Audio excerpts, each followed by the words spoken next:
Energy ministers meeting in Brussels today will debate the European Commission's proposal for a transition to a carbon-neutral economy by 2050, aimed at living up to the Paris Climate Accord.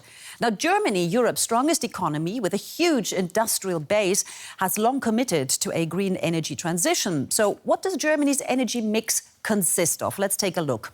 In 2018, renewable energy made up more than 40%, including wind power, hydroelectric, solar and biomass. But conventional energy sources still play a big role too.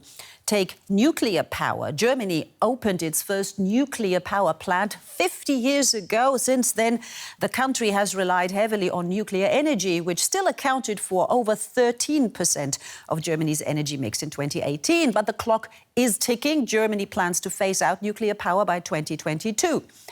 A decision that certainly puts fossil fuels back in focus. Last year, coal, something Germany has plenty of, accounted for around 38% of Germany's energy mix. Natural gas accounts for just around 7%.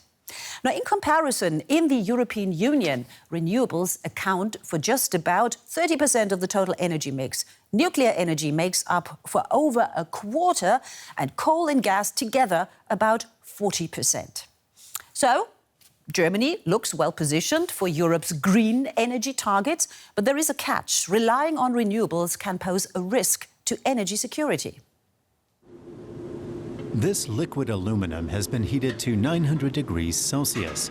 It'll be used to make thin but stable sheet metal for the packaging and automotive industries. The smelting process consumes huge amounts of energy. It has to shine. It can't look dull. You can see it here a little bit. This is kind of dull, and when the samples are like that, then I know there's a higher percentage of iron in it. That's not good. More iron means lower prices. Producing aluminum through electrolysis burns a lot of electricity, enough to power a small city. For the local power company, the smelting site is therefore the logical place to relieve stress from the network if there's a bottleneck. If that happens, it's taken off-grid. It's fine as long as our electrolysis cells don't get so cold that they shut down or are about to shut down, but we can get by for an hour.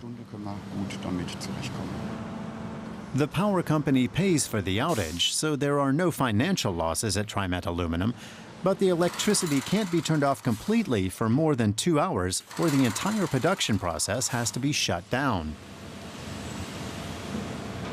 Many fear that might become more common as nuclear and coal-fired plants go offline during Germany's energy transition.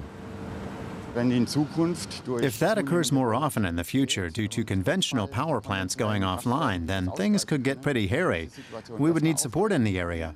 We wouldn't be able to solve the problem all on our own anymore. In an attempt to be more independent, the smelting plant is also working to develop its own energy storage systems. Last year, it had to temporarily shut down 8 times. And for more on this topic, let's bring in now Andrew Wolf from the Hamburg Institute of International Economics, where he heads the research area International Economics and Trade. Good to have you with us.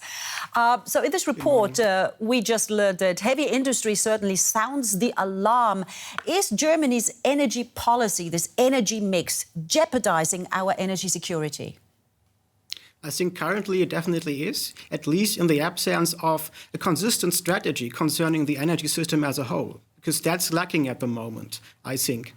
All right, but right now, we can still rely on other energy sources. The energy transition isn't complete yet. Coal certainly is a domestic and very reliable energy source, but it's also bad for the environment, and that is why Berlin plans to phase out coal power by 2038. 2038, that's 19 years from now, 19 years of harmful CO2 emissions. Is that in line with the EU's aim to be basically green? I think given the simultaneous phase-out of nuclear energy, there's basically no alternative to it. Because in Germany, we need basic load capacities in order to compensate temporary shortages in terms of electricity from renewables. So in this regard, I think a long-term plan for phasing out coal-fired power plants is inevitable. So was Berlin's decision to exit nuclear power premature? No, I don't think so, because there's a widespread opposition in Germany towards nuclear energy, especially towards the risk, the dangers related to it. So I don't see much alternatives to the current approach. It's a bit like we want our cake and eat it. We want to have clean energy. Nuclear would be clean as long as it's safe. At the same time, we stick to coal for a while, and now there's obviously also a very controversial new gas pipeline being built. Considering that gas only plays a minor role, what is your take on Germany's role in this controversial Nord Stream 2 pipeline, which runs from Russia to Germany? I think gas will continue to be an important energy carrier in the future, because due to its high flexibility, it's ideal to complement temporary shortages and fluctuations in the provision of electricity from renewables. So in this way, I think this pipeline is an important project for Germany, but also for Europe as a whole, if we want to be successful in terms of our energy transition. Now, first of all, the EU strives for clean, affordable and secure energy supply for all with an interconnected energy grid, and that across the bloc. How is Germany's energy mix currently fit into the idea of an EU-wide energy union?